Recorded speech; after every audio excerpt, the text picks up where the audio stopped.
Vectors గురించి discuss చేద్దాం. Right, vectors ఇది కానీ మెయిన్ రోల్ ప్లే చేస్తుంది ఎక్కడ, ఫిజిక్స్లో. ఓకేనా, వెక్టార్స్ లేకుండా ఏ ప్రాబ్లము ఉండదు ఫిజిక్స్లో. ప్రతి లెసన్లోనూ వెక్టార్కి సంబంధించిన టాపిక్సే ఉంటాయి. అంటే ఈ వెక్టార్సే అన్ని లెసన్లో ఉంటుందని కాదు, వెక్టార్స్కి రిలేటెడ్గానే ప్రాబ్లమ్స్ కానీ టాపిక్స్ కానీ అక్కడ ఏదన్నా మన రిమైనింగ్ లెసన్స్లో ఏదో ఒక ప్రాబ్లం చేసినప్పుడు ఈ వెక్టార్ అనేది ఇన్వాల్వ్ అవుతుంది అక్కడ. కాబట్టి వెక్టార్స్ అనేది మెయిన్ రోల్ని ప్లే చేస్తూ ఉంటుంది ఫిజిక్స్లో. సో ఫస్ట్ మనం ఈ లెసన్లో ఏం చేద్దామంటే వెక్టార్స్ గురించి క్లియర్గా నేర్చుకుంటాం. ఓకేనా, సో ఇప్పుడు ఈ మనం నేర్చుకునే లెసన్ ఏంటంటే ఇప్పుడు first one vectors. Okay, vectors ఇది వెరీ ఇంపార్టెంట్, వెరీ క్రూషియల్ అన్నమాట ఫిజిక్స్కి. సో ఇప్పుడు మనం వెక్టార్స్ గురించి తెలుసుకోవాలంటే ఫస్ట్ ఫిజికల్ క్వాంటిటీస్ అంటే ఏదో చూద్దాం. Physical quantities. ఫిజికల్ క్వాంటిటీస్ అంటే ఏం కాదు, ఏవైతే మనం మెజర్ చేయగలుగుతామో వాటిని ఫిజికల్ క్వాంటిటీస్ అంటాం. ఓకేనా, the quantities which are measurable that is called physical quantities. Right, లెంత్ని మెజర్ చేయొచ్చా? ఇప్పుడు ఫర్ ఎగ్జాంపుల్ ఈ రూమ్లో ఇక్కడ నుంచి ఆ వరకు లెంత్ని మెజర్ చేయాలి. ఈ బాడీ ఎంత పొడవు ఉంది, ఓకేనా, ఎంత విడ్త్ ఉంది, ఎంత హైట్ ఉంది, ఓకే, ఎంత లెంత్ ఉంది, వీటిని మెజర్ చేయగలుగుతున్నాం. కాబట్టి లెంత్, బ్రెడ్త్, హైట్ ఇవన్నీ ఏమవుతుంది, ఫిజికల్ క్వాంటిటీస్ అవుతుంది. రైట్, మెజర్ చేయగలుగుతున్నాం. డిస్టెన్స్ని మెజర్ చేయొచ్చా? చేయొచ్చు. డిస్ప్లేస్మెంట్ని, యాక్సిలరేషన్ని, స్పీడ్ని మెజర్ చేయొచ్చా? చేయొచ్చు. టైంని మెజర్ చేయొచ్చా? చేయొచ్చు. కాబట్టి వేటినైతే మనం మెజర్ చేయగలుగుతామో, ఓకేనా, సో వేటినైతే మనము మెజర్ చేయగలుగుతామో వాటిని ఫిజికల్ క్వాంటిటీస్ అంటారు. ఓకేనా, ఎమోషన్స్ని ఉన్నాయి. ఎమోషన్స్ ప్రతి ఒక్కరికి కోపం, ఆనందం ఇవన్నీ వస్తుంది. కోపాన్ని మెజర్ చేయొచ్చా? చేయలేము. ఆనందాన్ని మెజర్ చేయొచ్చా? చేయలేము. ఓకేనా, లవ్ని చేయలేము, మనము మెజర్ చేయలేము. సో వీటన్నిటిని ఫిజికల్ క్వాంటిటీస్గా తీసుకోరు. ఓకేనా, సో ఏవైతే మెజర్ చేస్తామో వాటిని ఫిజికల్ క్వాంటిటీస్గా మనం తీసుకుంటాం. ఇప్పుడు ఈ ఫిజికల్ క్వాంటిటీస్ అనేటివి బేస్డ్ ఆన్ డిపెండెన్సీ, వేరే దాని మీద ఆధారపడే వాటిని మీద బేస్ చేసుకొని వీటిని రెండు రకాలుగా విడగొట్టారు. అంటే based on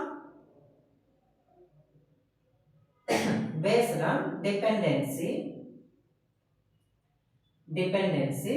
So the physical quantities are classified into fundamental physical quantities. Second one, derived physical quantities. Understand? Then base చేసుకొని dependency. Based on direction. Okay na? Based on direction ని బేస్ చేసుకొని these are classified into scalars, ఓకేనా, next vectors, next tensors అని 3 క్వాంటిటీస్గా విడగొట్టారు. దేన్ని base చేసుకొని? డైరెక్షన్ని బేస్ చేసుకొని physical quantities are classified into 3 types: scalar quantities, vector quantities, tensor quantities అని విడగొట్టారు. బేస్డ్ ఆన్ డిపెండెన్సీని బేస్ చేసుకొని fundamental physical quantities, derived physical క్వాంటిటీస్గా విడగొట్టారు. ఓకేనా, అలా క్లాసిఫై చేశారు. సో ఇప్పుడు వీటినైతే యూనిట్స్ అండ్ మెజర్మెంట్ లెసన్లో తెలుసుకుందాం.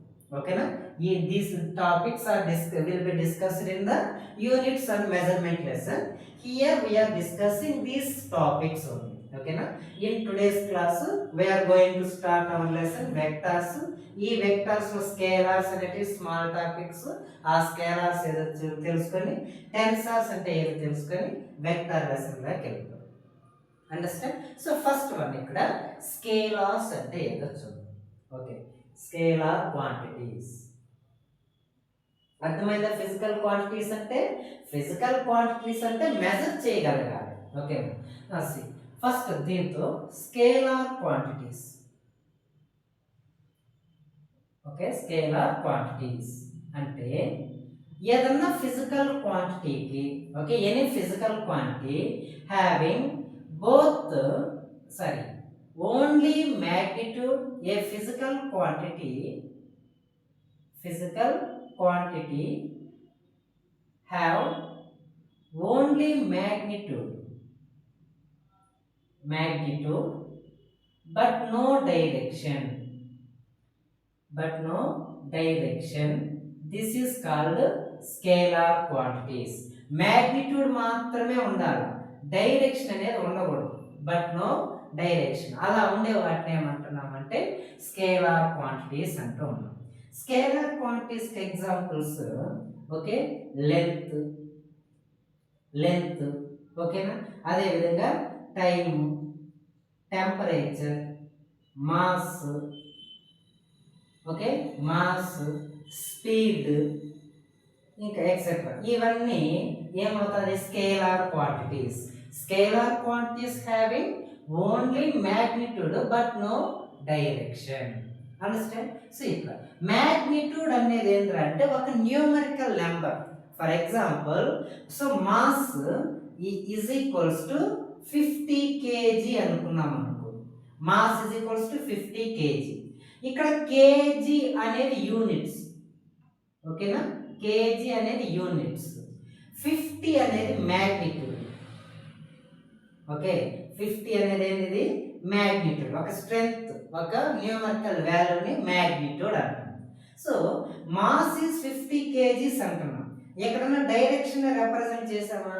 లేదు, డైరెక్షన్ మెన్షన్ చేయలేదు కాబట్టి ఇక్కడ స్కేలార్. ఇప్పుడు మాస్ అనేది ఏమవుతుంది, స్కేలార్ క్వాంటిటీ అవుతుంది. అండర్స్టాండ్? ఇది. So this is about scalar quantities.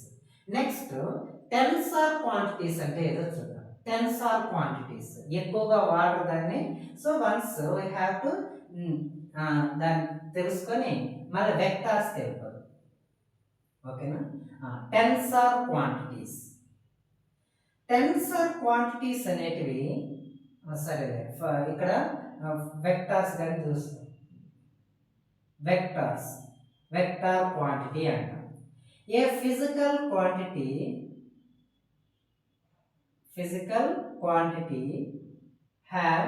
having both magnitude and direction.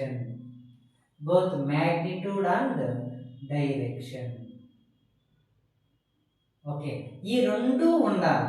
అలా ఉండే వాటిని ఏమంటారంటే వెక్టార్ క్వాంటిటీస్ అంటారు. Okay, example velocity, force, acceleration, weight, ఓకేనా, వెయిట్, సో ఎక్సెట్రా. వీటన్నిటిని ఏమనొచ్చు అంటే వెక్టార్స్ అనొచ్చు. అంటే దానికి ఏముండాలి, డైరెక్షన్ ఉండాలి ప్లస్ మ్యాగ్నిట్యూడ్ గానే ఉండాలి. ఓకే, ఎట్లా చెప్పచ్చు అంటే for example A car is moving 50 m/s velocity, okay, velocity towards east direction అనుకున్నాం. టువర్డ్స్ ఈస్ట్ అంటే ఇక్కడ మ్యాగ్నిట్యూడ్ ఉందా, డైరెక్షన్ గానే ఉందా, అప్పుడు ఈ వెలాసిటీ అనేది ఏమవుతుంది, వెక్టార్ క్వాంటిటీ. ఓకేనా, వెక్టార్ క్వాంటిటీ అవుతాం. అంటే మనకి ఇక్కడ ఒక ఫిజికల్ క్వాంటిటీస్కి, ఒక ఫిజికల్ క్వాంటిటీకి మ్యాగ్నిట్యూడ్, డైరెక్షన్ రెండు ఉన్నట్లయితే అవి వెక్టార్స్ అవుతాయి. Okay, so only magnitude, direction ఈ రెండంటేనే సరిపోదు. వెక్టార్స్, ఒక ఫిజికల్ క్వాంటిటీ వెక్టార్ క్వాంటిటీ అని చెప్పాలంటే ఇంకొక రూల్ కూడా ఉంది. ఆ రూల్ ఏదంటే that physical quantity must satisfied vector law of addition. ఓకేనా, laws of it obeys laws of vector additions. దేన్ని ఫాలో చేయాలా, వెక్టార్ అడిషన్స్ ని ఫాలో చేయాలి. ఫర్ ఎగ్జాంపుల్ కరెంట్ తీసుకున్నాం. కరెంట్ ఒక డైరెక్షన్ లోనే పోతుంది, డైరెక్షన్ ఉంటుంది, మ్యాగ్నిట్యూడ్ గా ఉంటుంది. అంటే ఇప్పుడు కరెంట్ ని డైరెక్ట్ గా చూడగానే మనం వెక్టార్ క్వాంటిటీ అనేయచ్చు కదా. ఎలక్ట్రిక్ కరెంట్ అంటాం. ఎలక్ట్రిక్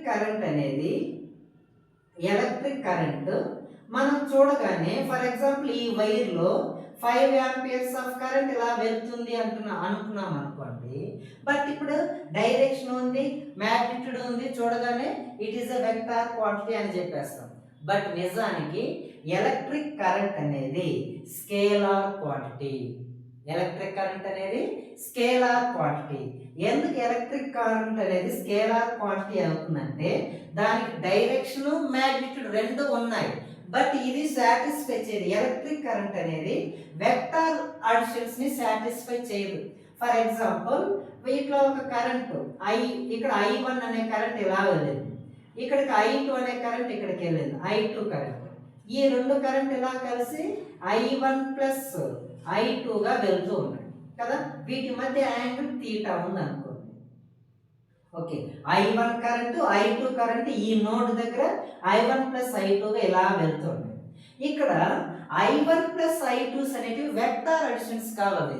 జనరల్ గా ఆల్జిబ్రాయిక్ అడిషన్స్, అవి ఆల్జిబ్రాయిక్ సమ్మేషన్ ఇది అనమాట. సో ఇలా ఉంది కాబట్టి ఆల్జిబ్రాయిక్ సమ్మేషన్ ఎక్కడ ఉంటుందంటే స్కేలార్ క్వాంటిటీస్ లో చదువుతాం. వెక్టార్స్ లో ఎప్పుడు కానీ మనం వెక్టార్స్ అడిషన్స్ అని అది నెక్స్ట్ టాపిక్స్ లో వస్తే తెలుసుకున్నాము, వాటిని ఫాలో అవ్వాలి. ఇప్పుడు ఈ I1 కరెంటు I2 కరెంట్స్ ఇలా ఎంటర్ అవుతున్నాయి. ఈ తీటా ఉన్నా ఒకటే లేకపోయినా ఒకటే, యాంగిల్తో సంబంధం లేదు. ఇక్కడ యాంగిల్ అవసరం లేకుండానే ఈ కరెంట్ ఇలా వెళ్ళి యాడ్ అయ్యి ఇలా వెళ్తూ ఉండాలి. సో ఇక్కడ యాంగిల్ నో నీడ్. కాబట్టి ఈ ఎలక్ట్రిక్ కరెంట్ అనేది స్కేలార్ క్వాంటిటీగా చెప్తాం కానీ వెక్టార్ క్వాంటిటీగా చెప్పము. Even though it has both magnitude and direction, it does not obeys law of vector additions. కాబట్టి electric current is a scalar quantity. Understand? So this is about vectors అంటాం. Okay, vectors. Next tensors. Okay, tensors.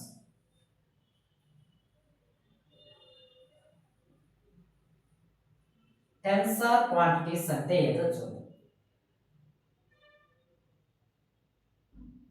Tensor quantities, scalar quantities అంటే only magnitude ఉండాలి, direction ఉండదు. Vector quantities అంటే రెండు, direction magnitude రెండు ఉండాలి.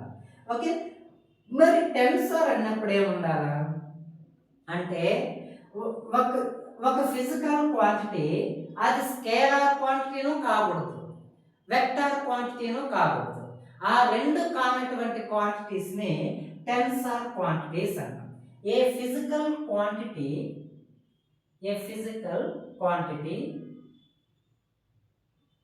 Is neither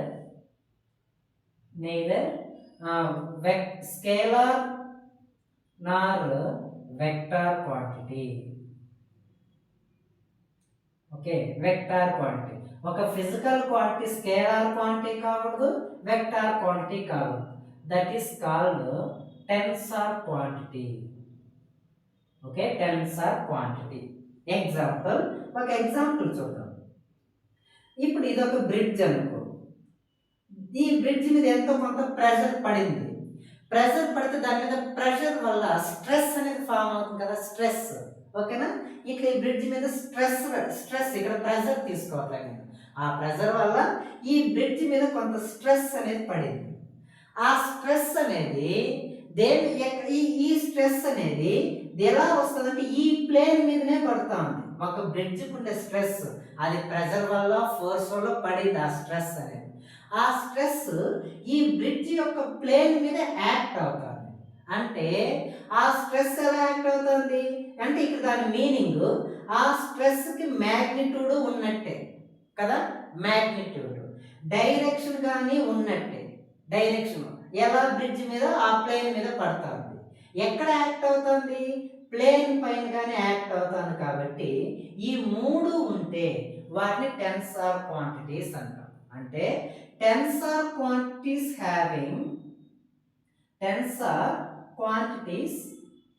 having magnitude అదేవిధంగా direction and plane ఈ మూడు కనుక ఉంటే దాన్ని టెన్సార్ క్వాంటిటీస్ అంటారు. ఇది ఒకటే ఉంటే స్కేలర్, ఈ రెండు ఉంటే వెక్టర్, ఈ మూడు ఉంటే ఇక్కడ కొత్తగా యాడ్ అయ్యింది చూడు ప్లేన్. ఈ రెండు కలిపి దేని మీద యాక్ట్ అవుతుంది? ప్లేన్ మీద యాక్ట్ అవుతుంది. కాబట్టి ఈ మూడు ఉండే వాటిని టెన్సార్ క్వాంటిటీస్ అంటారు. ఓకేనా? ఆ టెన్సార్ ఫిజికల్ క్వాంటిటీస్కి ఎగ్జాంపుల్స్ ఏవేవి అంటే stress, strain, okay, moment of inertia, moment of inertia. వీటిని ఏమంటున్నామంటే టెన్సార్ క్వాంటిటీస్ అంటూ ఉంటాం. ఓకే, టెన్సార్ క్వాంటిటీస్ అనేటివి స్కేలార్ క్వాంటిటీ కాదు, వెక్టర్ క్వాంటిటీ కూడా కాదు, బట్ ఇవన్నీ ఉండాలి. మ్యాగ్నిట్యూడ్, డైరెక్షన్, ప్లేన్ ఇవన్నీ ఉండే వాటిని టెన్సార్ క్వాంటిటీస్ అంటాం. ఇప్పుడు ఈ బ్రిడ్జ్ మీద పడిన స్ట్రెస్కి మ్యాగ్నిట్యూడ్, డైరెక్షన్ ఉన్నాయి. అవన్నీ ఎక్కడ యాక్ట్ అయినట్టు? ఒక ప్లేన్ మీద, అంటే ఆ బ్రిడ్జ్ మీద యాక్ట్ అయింది కాబట్టి ఆ స్ట్రెస్ని టెన్సార్ అంటూ ఉన్నాం. ఓకేనా? స్ట్రెస్, స్ట్రెయిన్, మూమెంట్ ఆఫ్ ఇనర్షియాని మనం టెన్సార్ క్వాంటిటీస్గా చెప్పుకోవచ్చు. రైట్? ఓకేనా? ఇప్పుడు అర్థమైంది ఈ మూడు scalar quantities, vector quantities, tensor quantities అంటే ఏదో అర్థమైంది. అండర్స్టాండ్? ఓకే. ఇప్పుడు వెక్టార్స్ కదా మనం చదువుకునేది. వెక్టార్స్లోనే types of vectors. Okay, types of vectors.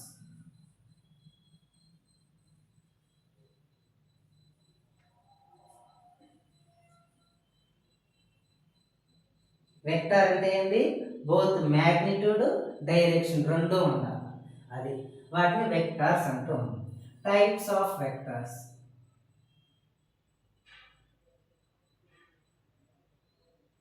Okay, parallel vectors, parallel vectors. Next vectors. parallel vectors అంటే టూ వెక్టార్స్ ఒకదానికొకటి ప్యారలల్ గా ఉండాలి. వెక్టార్ ఏ, వెక్టార్ బి. ఓకే, వెక్టార్ ఏ, వెక్టార్ బి. ఫస్ట్ వెక్టార్ని ఎలా రిప్రజెంట్ చేస్తామంటే ఒక వెక్టార్ని ఒక లైన్ సెగ్మెంట్ తో రిప్రజెంట్ చేస్తాం. ఓకేనా? ఒక వెక్టార్ని ఎలా రిప్రజెంట్ చేయాలంటే ఒక లైన్ సెగ్మెంట్. సో ఆ లైన్ సెగ్మెంట్ తో రిప్రజెంట్ చేస్తాం. దీని టిప్ ఆఫ్ ద వెక్టార్ అంటాం, లేదా హెడ్ ఆఫ్ ద వెక్టార్. ఈ యారో మార్కం చూసారా?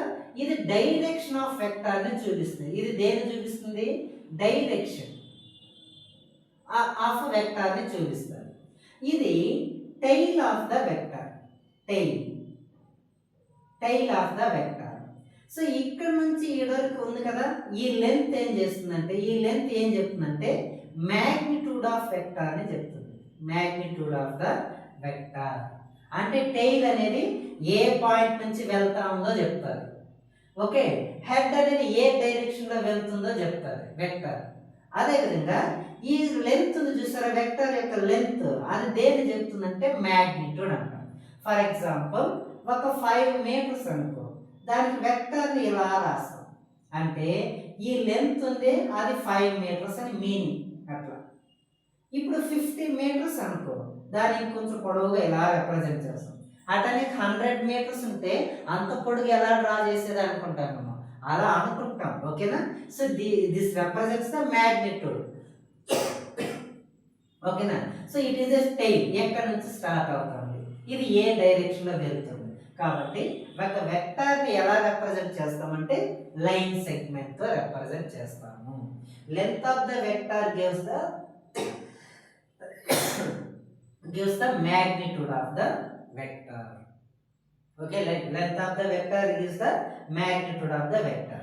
Okay, అటని మనకి ఎంత మ్యాగ్నిట్యూడ్ 500 ఉండొచ్చు, 600 ఉండొచ్చు, అంత లెంతీగా డ్రా చేస్తామంటే డ్రా చేయం, అలా రిప్రజెంట్ చేస్తాం. ఓకేనా? అలా డినోట్ చేస్తాం. సో దీన్ని వెక్టార్స్ అని చెప్తాం కదా. కాబట్టి ఇప్పుడు ఏ అనే వెక్టార్ ఉందనుకున్నాం, ఇది వెక్టార్ ఏ, పైన ఇలా రిప్రజెంట్ చేస్తాం. ఏ అనే వెక్టార్ ఇలా రిప్రజెంట్ చేస్తే ఏ వెక్టార్ ఏ, బి వెక్టార్ అని చెప్తాం. ప్యారలల్ వెక్టార్స్ అంటే ఒక రెండు వెక్టార్స్ లేదా ఎన్ని వెక్టార్స్ అన్నా తీసుకో, అవి ఒకదానికొకటి ప్యారలల్ గా ఉండాలి, బట్ మ్యాగ్నిట్యూడ్ మాత్రం డిఫరెంట్ గా ఉండొచ్చు. ఓకేనా? Vector should be parallel to each other, but magnitude may be different. Magnitude అనేది డిఫరెంట్గా ఉంటుంది. May be different. ఇది వీటిని ప్యారలల్ వెక్టార్స్ని లైక్ వెక్టార్స్ అని కూడా అంటారు. Like vectors. Next anti parallel vectors. Anti parallel vectors లేదా అన్లైక్ వెక్టార్స్. అన్లైక్ వెక్టార్స్ అంటే for example this is the vector A. దీనికి ప్యారలల్ గా ఆపోజిట్ గా ఉండాలి ఇంకొక వెక్టార్, అది బి వెక్టార్. వెక్టార్ ఏకి ప్యారలల్ గానే బట్ ఆపోజిట్ డైరెక్షన్ లో ఉండాలి. So both are in opposite, parallel గానే ఉన్నాయి బట్ ఆపోజిట్ డైరెక్షన్ లో ఉన్నాయి. ఇక్కడ ఏమవుతుంది, magnitude may be different. Magnitude ఏమవుతుంది, డిఫరెంట్ అవుతుంది. ప్యారలల్ వెక్టర్స్ లో రెండు సేమ్ డైరెక్షన్ లోనే ఉండాలి. ఓకే, ప్యారలల్ గా ఉన్నాయి కాబట్టి మ్యాగ్నిట్యూడ్ డిఫరెంట్ గా ఉంటుంది, డైరెక్షన్ సేమ్. ఇక్కడ యాంటీ ప్యారలల్ అంటే ఈ రెండు ప్యారలల్ బట్ ఒకదానికొకటి ఆపోజిట్, బట్ మ్యాగ్నిట్యూడ్ మాత్రం డిఫరెంట్ గా ఉండొచ్చు. ఇది బిగ్ గా ఉండి ఇది చిన్నగా ఉండొచ్చు, ఇది బిగ్ గా ఉండి ఇది స్మాల్ గా ఉండొచ్చు. Magnitude may be different. Next equivalent vectors, equal vectors. Equal vectors అంటే టూ వెక్టర్స్ కి సేమ్ మ్యాగ్నిట్యూడే ఉండాలి. వెక్టర్ ఏ, ఇది vector B, B vector. Two vectors కి సేమ్ మ్యాగ్నిట్యూడ్ ఉండాలి, మ్యాగ్నిట్యూడ్ సేమ్ డైరెక్షన్ గానే ఉండాలి, సేమ్ డైరెక్షన్ గానే ఉండాలి. అలా కాకుండా ఉంటే వీటిని ఈక్వల్ వెక్టర్స్ అంటారు. మ్యాగ్నిట్యూడ్ సేమ్, డైరెక్షన్ కానీ సేమ్. ఫర్ ఎగ్జాంపుల్ ఇది ఒక వెక్టర్ అనుకో, అంతే మ్యాగ్నిట్యూడ్తో ఇంకొక వెక్టర్ని ఎలా తీసుకున్నాం, మ్యాగ్నిట్యూడ్ సేమ్ బట్ డైరెక్షన్స్ డిఫరెంట్గా ఉన్నాయి కాబట్టి these are not a equal vectors. Okay, equal vectors అంటే చూడడానికి ఎలా ఉన్నాయి, ప్యారలల్ గానే ఉన్నాయి బట్ ప్యారలల్ వెక్టర్స్ లో మ్యాగ్నిట్యూడ్ డిఫరెంట్ గా ఉండొచ్చు. బట్ ఈక్వల్ వెక్టర్స్ లో మ్యాగ్నిట్యూడ్ ఖచ్చితంగా సేమ్ గానే ఉండాలి, డైరెక్షన్ గానే సేమ్ గా ఉండాలి. వీటిని ఈక్వల్ వెక్టర్స్ అంటూ. Okay, next coinitial vectors. Okay, next one coinitial vectors.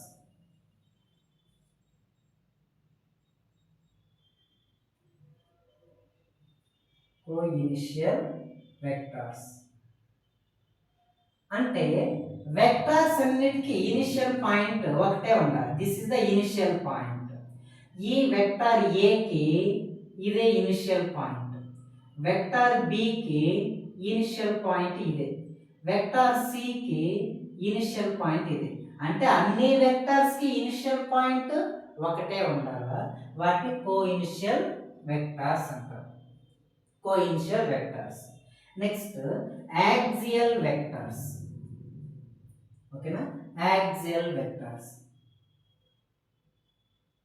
These axial vectors are represented in the rotational motion లో దీన్ని రిప్రజెంట్ చేస్తారు. ఎక్కడ రొటేషనల్ మోషన్,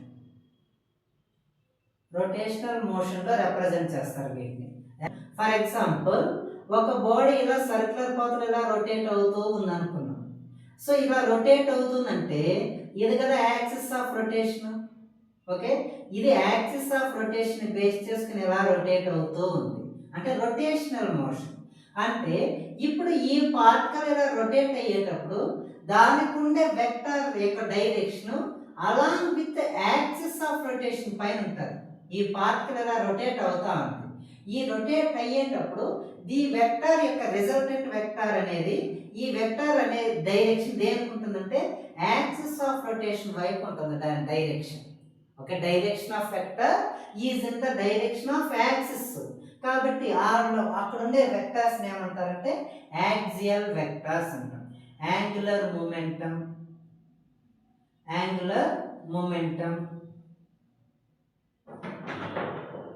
యాంగులర్ మొమెంటం, అదేవిధంగా యాంగులర్ యాక్సలరేషన్,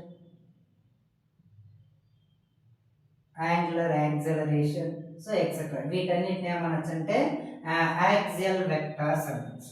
రొటేషన్ మోషన్లో తిరుగుతున్నాయి. అప్పుడు రొటేషన్ మోషన్లో ఉన్న వెక్టార్స్ యొక్క డైరెక్షన్, సో ఆ యాక్సిస్ వైపు దేని బేస్ చేసుకుని అయితే తిరుగుతున్నాయో ఆ యాక్సిస్ వైపు ఉంటుంది వాటి యొక్క డైరెక్షన్. కాబట్టి వాటిని యాక్సియల్ వెక్టార్స్ అంటూ ఉంటారు. దాన్ని ఎక్కడ రిప్రజెంట్ చేస్తారంటే రొటేషన్ మోషన్లో రిప్రజెంట్ చేస్తారు. ఇది నెక్స్ట్ యాక్సియల్ వెక్టార్స్ తర్వాత polar vectors. Okay, 6th one polar vectors. Polar vectors అంటే సో ఇది స్ట్రైట్ లైన్లో ట్రాన్స్లేషనల్ మోషన్లో వాడతాం. ట్రాన్స్లేషన్ మోషన్, ట్రాన్స్లేషన్ మోషన్లో ఈ పోలార్ వెక్టార్స్ని రిప్రజెంట్ చేస్తారు. సో ఈ polar vectors examples force, momentum, ఓకేనా, ఎక్సెట్రా. వీటిని ఏమనొచ్చు అంటే పోలార్ వెక్టార్స్ అంటాం. ట్రాన్స్లేషన్, ఒక బాడీ ఒక స్ట్రైట్ లైన్లో మూవ్ అవుతూ ఉన్నాయి. ఇలా మూవ్ అవుతూ ఉన్నప్పుడు అక్కడ ఉండే ఆ వెక్టార్స్ అనేటివి, సో ఆ వెక్టార్స్ని ఏమంటామంటే మనం పోలార్ వెక్టార్స్ అంటూ ఉంటాం. సో ఎగ్జాంపుల్స్ ఫోర్స్, మొమెంటము, వీటన్నిటిని మనం ఏమనొచ్చు అంటే యాక్సలరేషన్, వాటన్నిటిని పోలార్ వెక్టార్స్ అంటాం. అండర్స్టాండ్? ఇవి మనకి. Next coplanar vectors. Coplanar vectors. Coplanar vectors అంటే ఒక ప్లేన్ పైనే వెక్టార్స్ ఉండాలి. ఇది XY ప్లేన్ అనుకున్నాం. ఈ XY ప్లేన్లో ఉండే వెక్టార్స్నే కోప్లేనార్ వెక్టార్స్ అంటారు. ఆ వెక్టార్స్ ప్యారల్గా ఉండొచ్చు, యాంటీ ప్యారల్గా ఉండొచ్చు, ఎలాగైనా ఉండొచ్చు. బట్ ఈ ప్లేన్లో ఉండే వెక్టార్స్ని కోప్లేనార్ వెక్టార్స్ అంటారు. ఓకే, వాటిని కోప్లేనార్ వెక్టార్స్ అంటారు. ఇది ఏ, ఇది బి, ఇది సి అనుకో. అవి ప్యారల్గా ఉండొచ్చు, యాంటీ ప్యారల్, ఎలాగైనా ఉండొచ్చు. అలా ఉండే వాటిని కోప్లేనార్ వెక్టార్స్ అంటూ ఉంటారు. So these are the types of vectors in the lesson. Okay, so ఇప్పటికీ ఈ టైప్స్ ఈ లెసన్లో ఈ రోజు క్లాస్కి ఎంత చాలు. నెక్స్ట్ క్లాస్లో ఇంకా నెక్స్ట్ ఫర్దర్ టాపిక్స్ చూద్దాం.